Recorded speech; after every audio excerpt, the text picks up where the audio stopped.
आप सभी का बहुत बहुत स्वागत है। आज से हम लोग हिंदी की तमाम परीक्षाओं, विशेष तौर पे सीयूईटी और अन्य जो हिंदी की परीक्षाएं हैं, उसके लिए हिंदी का अध्ययन और जो महत्वपूर्ण विषय हैं उनका अध्ययन करेंगे इसी चैनल पर। तो जुड़े रहिए। आज हमारा विषय है काव्यशास्त्र पर हम लोग बातचीत करेंगे। बहुत महत्वपूर्ण हिस्सा नेट की परीक्षा के लिए भी और सीयूईटी पीजी की परीक्षा के लिए भी काव्यशास्त्र। तो उस पर विचार करते हैं। काव्यशास्त्र है क्या, इस तरह से हम लोग अपनी समझ बनाते हुए, चूंकि आप जानते हैं प्रश्नों का स्वरूप बदलता जा रहा है पूछने का, तो हमें अपने पढ़ने के तरीके में भी कुछ बदलाव करने की ज़रूरत है। तो हम लोग अच्छे से समझेंगे कि काव्यशास्त्र है क्या।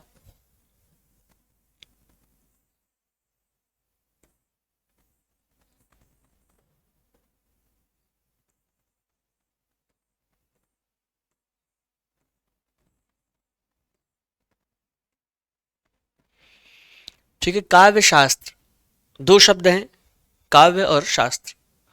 शास्त्र आप जानते हैं कि जितनी भी डिसिप्लिन बहुत विकसित होती हैं, कोई व्यवस्था बहुत विकसित होती है, तो उसका एक शास्त्र खुद ब खुद डेवलप किया जाता है। मतलब वो डेवलप होता भी जाता है और विद्वान जो है उसको डेवलप करते भी हैं। जैसे देश का अपना हर व्यवस्था को चलाने के लिए कुछ नियम कानून होने की ज़रूरत होती है। देश का संविधान होता है, भाषा के व्याकरण होता है, तमाम खेलों की अपनी रूल बुक होती है। जैसे कविता की भी एक नियमावली होनी चाहिए कि आप कैसे जानेंगे कविता अच्छी कविता कौन है, बुरी कविता कौन है, कविता किसे माना जाए कविता, तमाम कुछ एक नियम होना चाहिए। जैसे कुछ भी कोई ना सुना दे और आपको मानना पड़े कि हाँ फला चीज़ कविता है। तो इस पर विचार करना ज़रूरी है। तो काव्यशास्त्र जो है इसी तरह की बातचीत कविता के विषय में काव्यशास्त्र करता है। अब सोचिए कि पहले कोई व्यवस्था शुरू होती है, उसके बाद उस व्यवस्था पर नियम कानून बनता है। जैसे पहले क्रिकेट खेलना शुरू किया गया होगा, तब तो आईसीसी की रूल बुक बनी होगी बहुत बाद में जाकर के कि भाई कुछ मानक नियम बन जाए। सोचिए कि भारतीय काव्यशास्त्र जो है वो हमें, अगर हम लोग ऑन द पेपर लिखा पढ़ी में अगर हम लोग देखें, तो पहली शती से, मतलब फर्स्ट एडी से ही हमें काव्यशास्त्र वहाँ बहुत विकसित, बहुत व्यवस्थित काव्यशास्त्र हमें मिलने लगता है। सोचिए कविता कितनी पुरानी होगी, क्योंकि जो शास्त्र है उसका विकास तो किसी व्यवस्था के बनने के बाद होता है। कुछ विशेष बातें हम लोग देखेंगे इसमें। ये जो काव्य शास्त्र है इसको हम लोग साहित्य शास्त्र भी कहते हैं अब के ज़माने में, क्योंकि हम लोग अब बहुत सारी विधाएं हमारे पास आ गई हैं। कविता ही तो एकमात्र रह नहीं गई है, उपन्यास हैं, कहानियाँ हैं, उसकी भी अपनी समीक्षा होती है, उसकी भी अपने कुछ नियम हैं, चरित्र होते हैं। उपन्यासों में बहुत सारी चीज़ें हैं, बहुत सारी विधाएं हमारे पास आ चुकी हैं। तो कहने का मतलब है कि साहित्य शास्त्र शब्द ज़्यादा ठीक बैठता है। लेकिन पहले जो काव्य शब्द था हमारे यहाँ बहुत व्यापक हुआ करता था। जो काव्य शब्द है भारतीय परंपरा में बहुत व्यापक था। तो सिर्फ कविता ही नहीं, बहुत सारी चीज़ें, आयुर्वेद, दर्शन, तमाम चीज़ें काव्य के भीतर ही आती थी। ये बात भी याद रखिए। इसीलिए जो आयुर्वेदाचार्य थे, जो लोग आयुर्वेद के डॉक्टर हुआ करते थे, उनको कहा जाता था कविराज।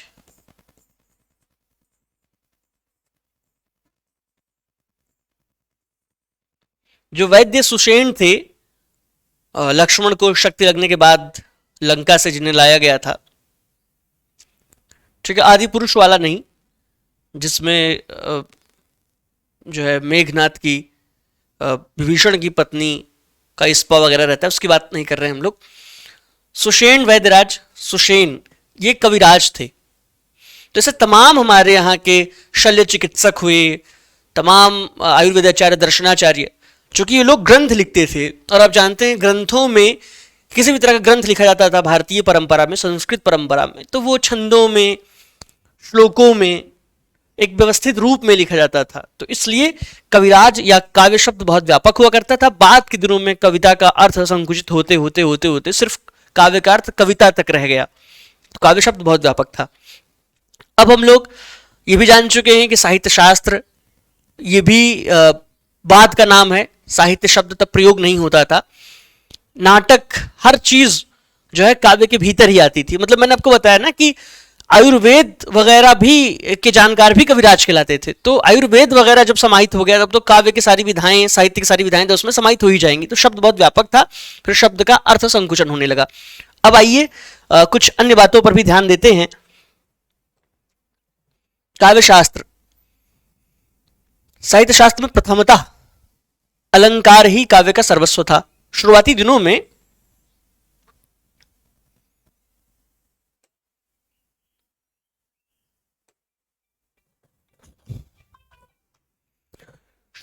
में ये अलंकार शब्द पर बहुत ज्यादा महत्व दिया गया था। अलंकार के भीतर बहुत सारी चीजें आ जाती थी, ठीक है, अन्य अन्य चीजों के लिए वो हम लोग भामा को पढ़ेंगे तो वहां विशेष रूप से समझेंगे।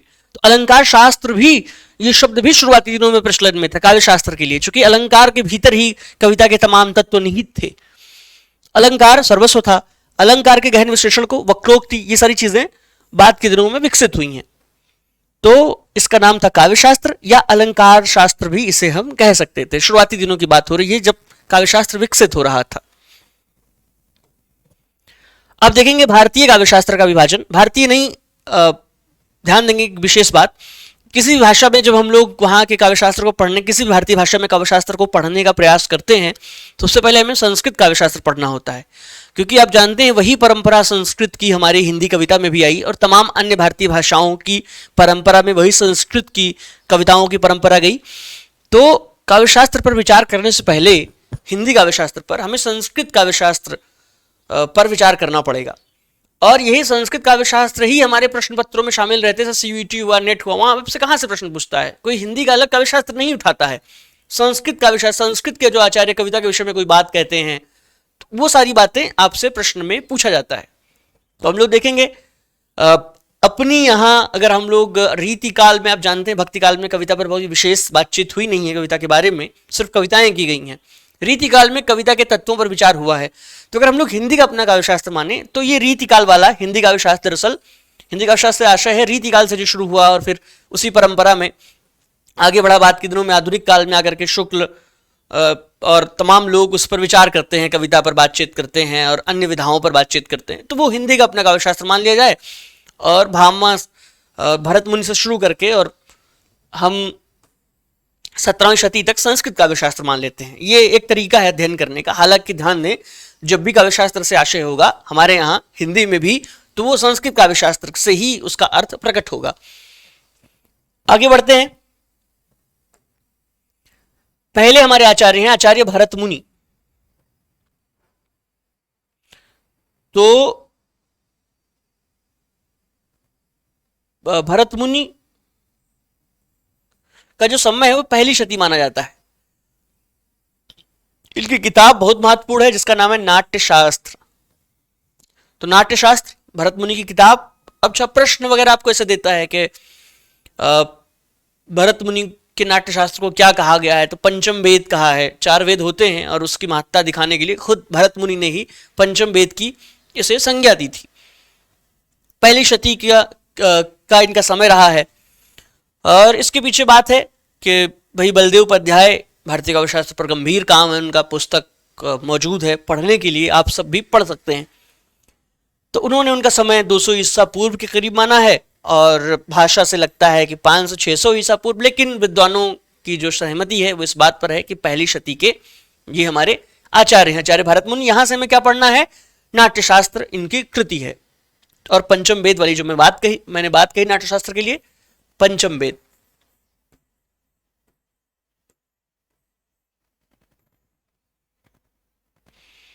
चलिए आगे बढ़ेंगे हम।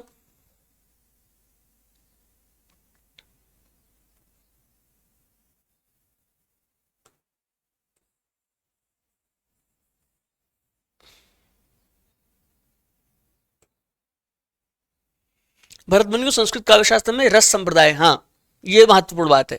जो पहला संप्रदाय हमारे यहाँ विकसित हुआ वो रस संप्रदाय था। भरत मुनि रस संप्रदाय के प्रवर्तक कहे जाते हैं।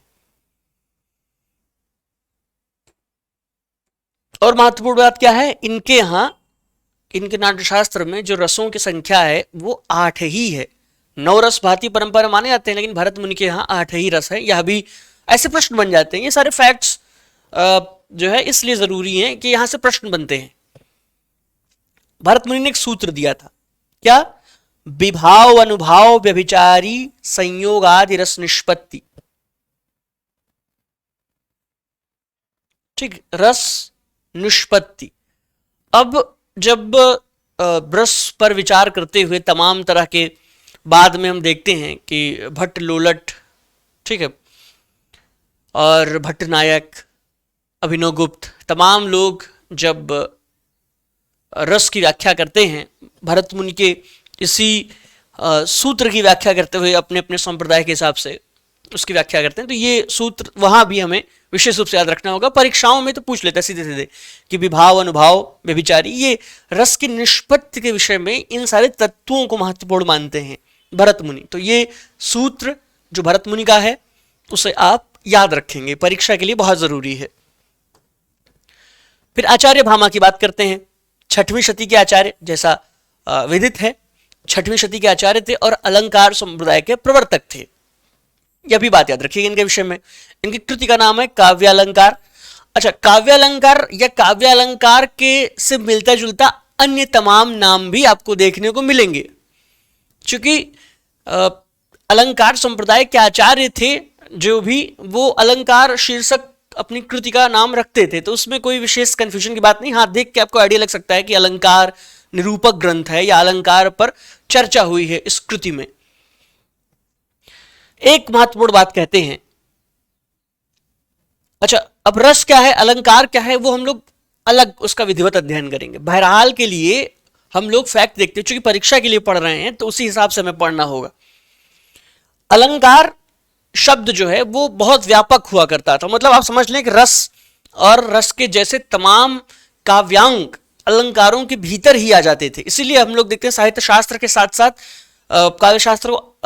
काव्यशास्त्र के साथ साथ अलंकार शास्त्र शब्द भी प्रयुक्त होता था, क्योंकि अलंकार शब्द बहुत व्यापक हुआ करता था आचार्य भामा के समय में। तो भामा अलंकार की महत्ता बताते हुए लिखते हैं, न कांटामपि निर्भूषम विभाति वनिता मुखम, मतलब कि जिस प्रकार से कि कोई स्त्री है तो वो श्रृंगारों के बिना, यानी आप समझ लें कि आभूषणों के बिना, अलंकार का मतलब भी आभूषण होता है, शाब्दिक अर्थ आप लोग जानते ही होंगे। ज्वेलरी की एक बहुत बड़ी कंपनी है जिसका नाम अलंकार है, ठीक, तो ये ध्यान रखेंगे कि अलंकार शब्द का अर्थ ही आभूषण होता है, जेवर होता है।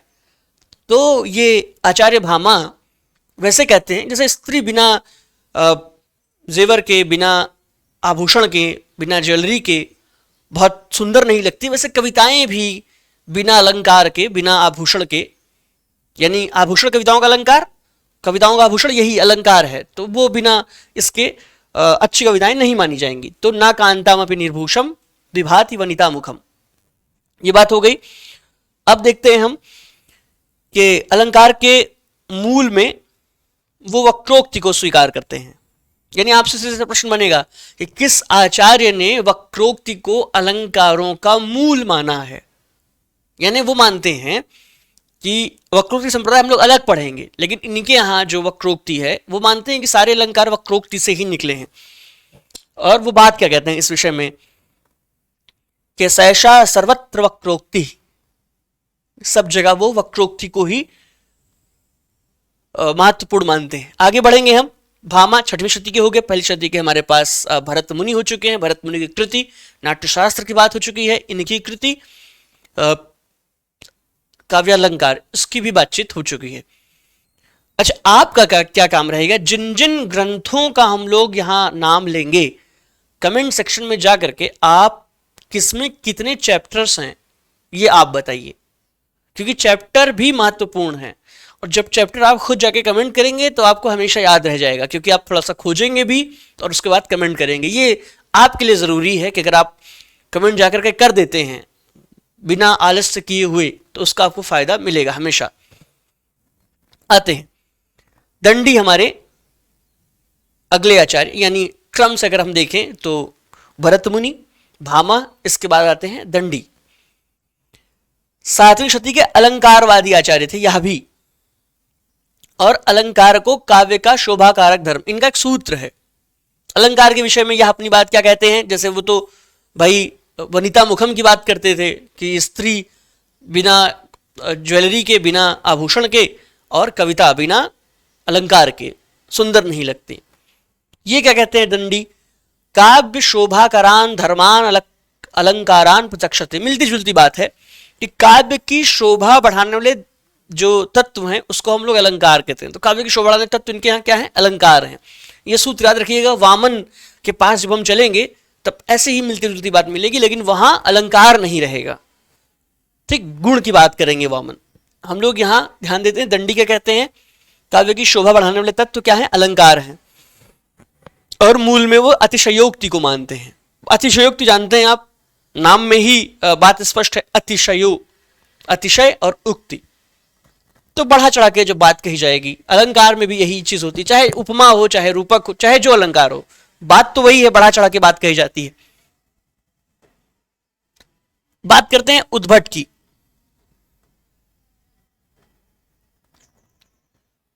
उद्भट भी अलंकारवादी आचार्य हैं। इनके कृति का नाम है काव्य अलंकार सार संग्रह, और यह कृति 6 परिच्छेदों में है। तो चैप्टर्स यहां पर आपको दिखाए गए हैं, और 79 कारिकाएं हैं। इसमें 41 अलंकारों का इन्होंने विवेचन किया है। रसों की संख्या इनके यहाँ कितनी है? 9 रस इनके यहाँ हो चुके हैं। भरत मुनि के यहाँ आप जानते हैं कि 8 ही अलंकार हैं, 8 ही रस हैं। ठीक, ये बात याद रखिएगा। इनके यहाँ 9 रस हैं, उद्भट के यहाँ। उद्भट की कृति का भी नाम याद रखिए।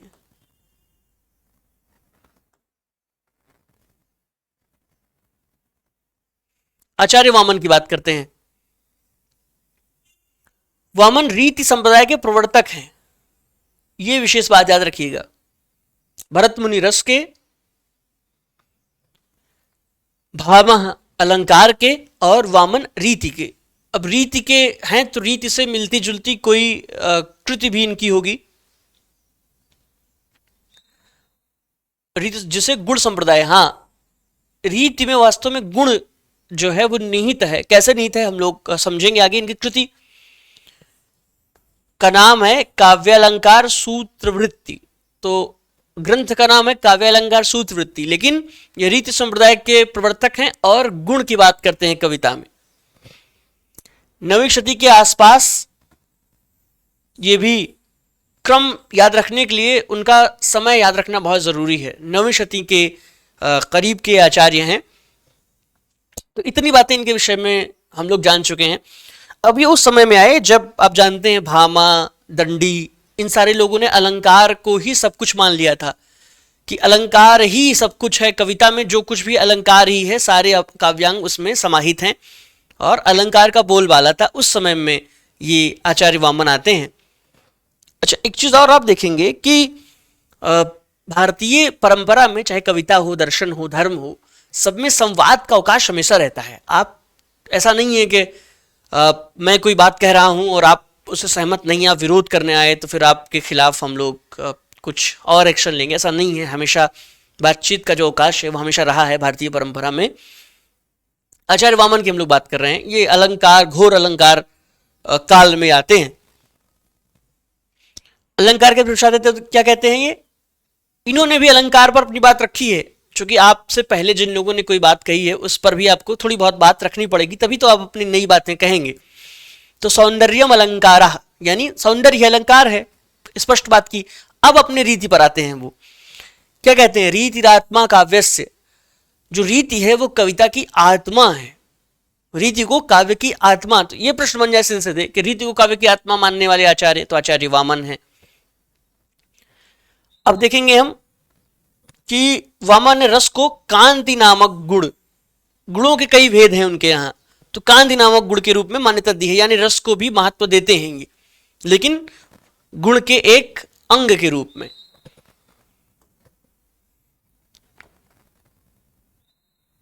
और एक चीज ध्यान रखिएगा इनके विषय में, वामन के विषय में। वामन, जैसे दंडी ने कहा था कि काव्य की शोभा बढ़ाने वाले तत्व अलंकार हैं, वामन कहते हैं कि काव्य की शोभा बढ़ाने वाले तत्व गुण हैं। ठीक, गुण की बात करते हैं हम कि कविता की शोभा जो है गुण से।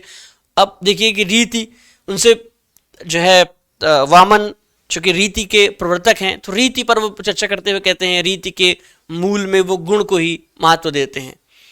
तो वास्तव में रीति के अंदर गुण छुपा हुआ है और कविता में गुण पर जोर देते हैं वो।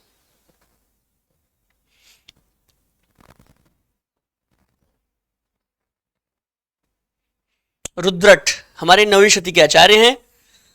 इनके कृति का भी नाम काव्य अलंकार है और भामा के तो कृति का आप लोग नाम जानते ही हैं, काव्य अलंकार है। तो दोनों लोगों की कृति का नाम है। ये भी अलंकारवादी आचार्य हैं और अलंकार की संख्या इनके यहाँ 57 और भाव नाम का एक नया अलंकार भी इन्होंने अपने समय में दिया था, एक नया प्रवर्तन किया था अलंकार का।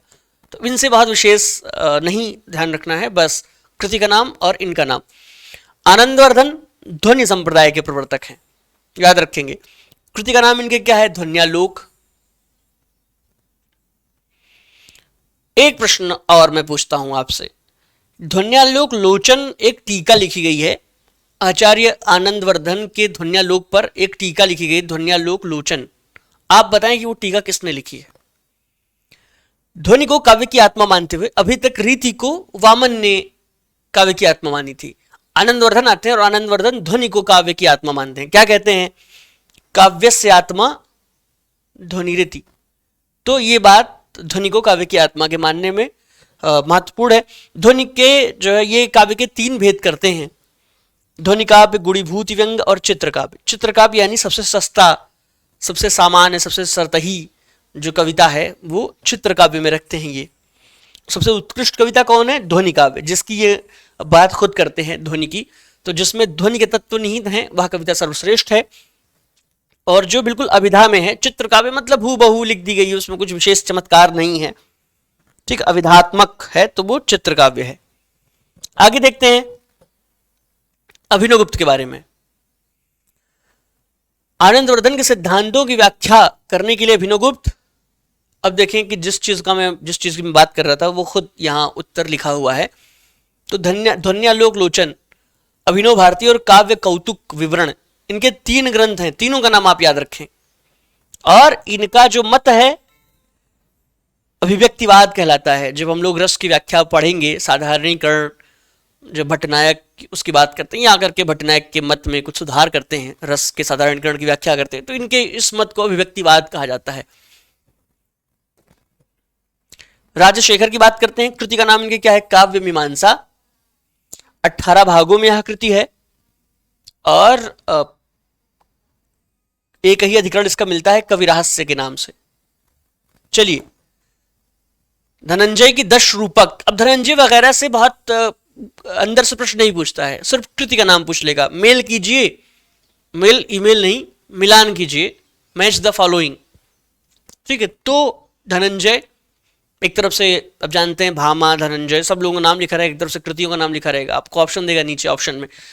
10 रूपक इनकी कृति है, नाटक पर आधारित है, यानी कविता के पक्ष पर नहीं। आपसे पूछ लेते थे नाटक पर विचार करने वाले भारतीय काव्यशास्त्र के आचार्य, तो आपके भरत मुनि सबसे पहले हो गए। उसी क्रम में आप धनंजय को भी याद करेंगे। 10 रूपक इनकी कृति है। और आगे बढ़ेंगे हम। भट्टनायक रस पर, भरत मुनि के रस सूत्र पर यह भी विचार करते हैं। हृदय दर्पण नाम की इनकी कृति है भट्टनायक की। और इनकी कृति हृदय दर्पण का उल्लेख कहां मिलता है? अभिनव भारती में। अभिनव गुप्त ने भरत मुनि के नाट्यशास्त्र पर टीका लिखी, तो भरत मुनि में से भारती शब्द और अभिनव गुप्त का अभिनव शब्द, तो मिलकर के अभिनव भारती। अभिनव भारती क्या है? ये भरत मुनि के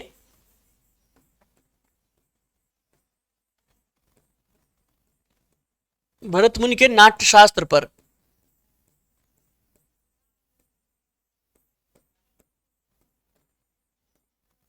भरत मुनि के नाट्यशास्त्र पर लिखी गई टीका है। इसी में जिक्र मिलता है कि भट्टनायक ने भी एक कृति लिखी थी, हृदय दर्पण। रस निष्पत्ति की व्याख्या करते हैं साधारणीकरण, ठीक है। भट्टनायक ने जो है, ध्यान देंगे, साधारणीकरण जैसा एक नया व्याख्या करने के लिए रस सूत्र के रस निष्पत्ति की व्याख्या करने साधारणीकरण शब्द का प्रयोग किया है। और अपने आप में ये एक अच्छा कॉन्सेप्ट है रस को समझने के लिए। तो साधारणीकरण जो है भट्टनायक की देन है परंपरा को, भारतीय काव्य शास्त्र की परंपरा को। उनके यहाँ भावकत्व। अच्छा, एक चीज ध्यान रखिए कि हम लोग साधारणीकरण पर अलग से विचार करेंगे। रस सूत्र, जब रस संप्रदाय पर अलग से विचार कर रहे होंगे तो उसमें सारे लोग आएंगे, भट्टलोलट आएंगे, भट्टनायक आएंगे, सारे लोग आएंगे, ठीक है, शंकुक भी आएंगे, अभिनव गुप्त आएंगे, सारे लोग आएंगे। तो हम लोग अलग से उन पर विचार करेंगे। अभी बहरहाल के लिए सिर्फ और सिर्फ फैक्ट हम लोग लेते हुए आगे बढ़ रहे हैं। कृति, कृतिकार, उनका समय और उनकी कृतियों के भीतर क्या है, बस इतनी बातें अभी यहां हम लोग कवर कर रहे हैं। भट्टनायक के मत को भुक्तिवाद कहा जाता है, यह भी प्रश्न जो है बन सकता है परीक्षा में, लेकिन हम लोग भट्टनायक को वहां पढ़ेंगे रस की व्याख्या करते हुए। आचार्य कुंतक वक्रोक्ति संप्रदाय के, कृति का नाम क्या है, वक्रोक्ति जीवितम, ये इनकी कृति का नाम है। और इन्होंने वक्रोक्ति काव्य जीवितम, सूत्र क्या है इनका जो परीक्षा में पूछ लेता है, वैदग्ध्य भंगी भणिति वक्रोक्ति।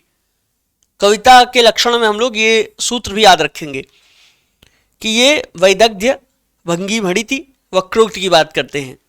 आचार्य कुंतक, कृति क्या है, वक्रोक्ति जीवितम, संप्रदाय के प्रवर्तक किसके हैं, वक्रोक्ति संप्रदाय के। तो इतनी बातें इनके विषय में पर्याप्त हैं।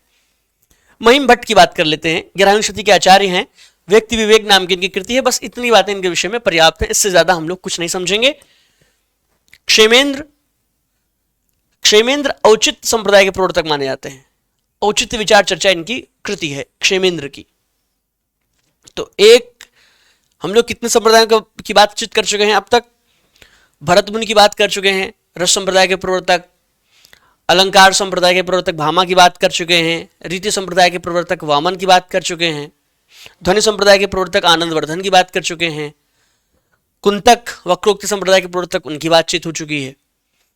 अब हमारे पास है क्षेमेंद्र। क्षेमेंद्र औचित्य पर जोर देते हैं। अब औचित्य क्या है, यह भी अलग विषय है समझने के लिए।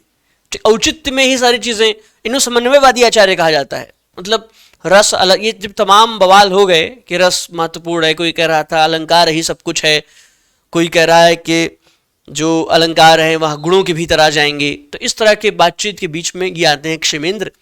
क्षेमेंद्र कहते हैं औचित्य को जोर देते हैं। ठीक, औचित्य आप जानते हैं उचित शब्द, वही महत्वपूर्ण है। तो ये समन्वयवादी आचार्य कहलाते हैं। भोजराज, ये इनके हम लोग सरस्वती कंठाभरण और श्रृंगार प्रकाश, इन दो कृतियों का नाम भोजराज के विषय में याद रखेंगे। ये दो कृतियों के लेखक हैं। मम्मट की बात करते हैं, काव्य प्रकाश इनकी कृति रहती है मम्मट की। और ध्वनि संस्थापक परमाचार्य, ये आकर के दोबारा से जो ध्वनि संप्रदाय था उसको बूम पर लेके चले जाते हैं, बीच में दब गया था। तो ध्वनि संस्थापक परमाचार्य की इन्हें उपाधि भी दी जाती। और वो रसानुभूति को, ये जो है इनकी दृष्टि वो रस के प्रति भी सुखद है, रस को भी महत्व देते हैं। आप जानते हैं कि ध्वनि के भीतर रस, एक सेक्शन बांट करके रस को भी ध्वनि के भीतर शामिल कर लिया जाता है। तो ध्वनि का विरोधी संप्रदाय नहीं है। संप्रदाय आपस में कुछ विरोधी संप्रदाय भी में दिखाई देते हैं, अलंकार, ध्वनि। ठीक, तो कुछ कुछ में आप देखेंगे कि विरोधाभास है कुछ संप्रदायों में, कुछ संप्रदायों में एक दूसरे के साथ हैं। तो ये स्थिति भी बनती है। आगे बढ़ेंगे हम, आचार्य रुय्यक की बात करते हैं। अलंकार सर्वस्व इनके ग्रंथ का नाम है आचार्य रुय्यक के। 2 भागों और सूत्र वृत्ति में यह विभाजित है। हेमचंद्र काव्यानुशासन इनकी कृति का नाम है, हेमचंद्र की। अच्छा, हेमचंद्र आप जानते हैं कि जैन आचार्य थे। काव्यानुशासन तो इनकी कृति है ही, प्राकृत और अभ्रंश व्याकरण भी इन्होंने लिखा था। ठीक, तो ये भी याद रखिएगा। हम लोग हेमचंद्र को जब अभ्रंश साहित्य पढ़ेंगे वहां भी हेमचंद्र को पढ़ेंगे हम। ठीक है, तो यहां पे बहरहाल काव्यानुशासन इनका इनकी कृति है। और जयदेव चंद्रालोक इनकी कृति का नाम है, चंद्रालोक। और इन्होंने मम्मट ने जो अपना काव्य लक्षण की जो बात की है उसकी इन्होंने भर्त्सना की है। ये बात भी याद रखिएगा। जयदेव की 12वीं शताब्दी के आचार्य हैं और अलंकार शास्त्र पर जयदेव की कृति जो चंद्रालोक है इतनी महत्वपूर्ण हुई कि रीति काल के तमाम अलंकारवादी आचार्यों ने इसी का ब्रज में कवित्व और सवैयों में ट्रांसलेट कर दिया है। अलग से कुछ नहीं लिखा है, हूबहू ट्रांसलेट मार दिया। इनके संस्कृत कृति है उसका रीति काल के आचार्यों ने। तो अधिकांश में जयदेव के चंद्रालोक को उपजीव, या देखिए जो मैं बात कह रहा था कि हिंदी के जो अलंकारवादी आचार्य हैं रीति काल के, उन्होंने चंद्रालोक को उठा करके और कॉपी पेस्ट कर दिया है। आचार्य विश्वनाथ, इनकी कृति का नाम क्या है? साहित्य दर्पण। 14वीं शताब्दी के आचार्य हैं ये। इन्होंने रस को वाक्यम रसात्मकम काव्यम, कविता की परिभाषा देते हुए इन्होंने ये परिभाषा दी, वाक्यम रसात्मकम, रसात्मक जो वाक्य हैं वही काव्य हैं। तो रस को महत्व देने वाले, बहुत महत्व देने वाले आचार्य हैं आचार्य विश्वनाथ। कृति का नाम क्या है? साहित्य दर्पण। फिर बात करते हैं पंडितराज जगन्नाथ, इनकी बात करते हैं। 17वीं शताब्दी के आचार्य पंडितराज जगन्नाथ के ग्रंथ का नाम क्या है? रस गंगाधर। ठीक है, रस गंगाधर। इन्होंने गंगा लहरी भी लिखी है। पंडितराज जगन्नाथ की कहानी जो बड़ी दिलचस्प है, आप विकिपीडिया पर सर्च करेंगे। कहा जाता है कि शाहजहां की पुत्री से इन्हें प्रेम था, ये किंवदंती है पंडितराज जगन्नाथ को, और लोगों ने बहुत विरोध किया। काशी में रहते थे पंडितराज जगन्नाथ, ठीक, तो वहाँ से अपनी प्रेमिका के साथ चले आए थे बनारस में, और कहा जाता है कि बनारस के पंडितों ने बड़ा विरोध किया। उधर मुगल सेना इनके पीछे पड़ी हुई थी, तो ये और इनकी पत्नी गंगा में समाहित हो गए थे। गंगा लहरी बहुत महत्वपूर्ण कृति है इनकी, गंगा लहरी। तो गंगा लहरी कहा जाता है, किंवदंती है कि गंगा लहरी का वाचन वो कर रहे थे, जोर जोर से गंगा लहरी पढ़ रहे थे, गंगा एक एक सीढ़ियाँ जो है ऊपर उठ रही थी। ये किंवदंती दिखाती है कि कवि का महत्व कितना बड़ा रहा होगा उस दौर में। चलिए आगे बढ़ेंगे हम। अब हिंदी काव्य शास्त्र का अलग इतिहास पढ़ने का मतलब ये है कि सिर्फ और सिर्फ रीति काल में चूंकि विवेचना शुरू हुई है हिंदी को, अगर हम लोग आदिकाल से माने हिंदी का साहित्य का इतिहास की शुरुआत, रीति काल में थोड़ी बहुत विचार या बातचीत हुए हैं कविता के विषय में, वो यहां पर प्रकट होंगे। तो इससे बहुत विशेष महत्वपूर्ण नहीं है, बस अगर आप ये जान लें कि केशव अलंकारवादी आचार्य हैं, दो चार चीजें उसमें जाननी है। बहरहाल जो हमारा संस्कृत काव्यशास्त्र में, ध्यान देंगे काव्यशास्त्र नहीं खत्म हुआ है, संस्कृत काव्यशास्त्र में जो आचार्य परिचय और पुस्तक परिचय का क्रम है वह खाली खत्म हुआ है। अभी बहुत बड़ा हिस्सा हमारा बाकी है, हम लोग अगले वीडियो में उस चीज को देखेंगे। तब तक आप लोग अपना ध्यान रखें और इस चीजों को समझने की कोशिश करें। धन्यवाद।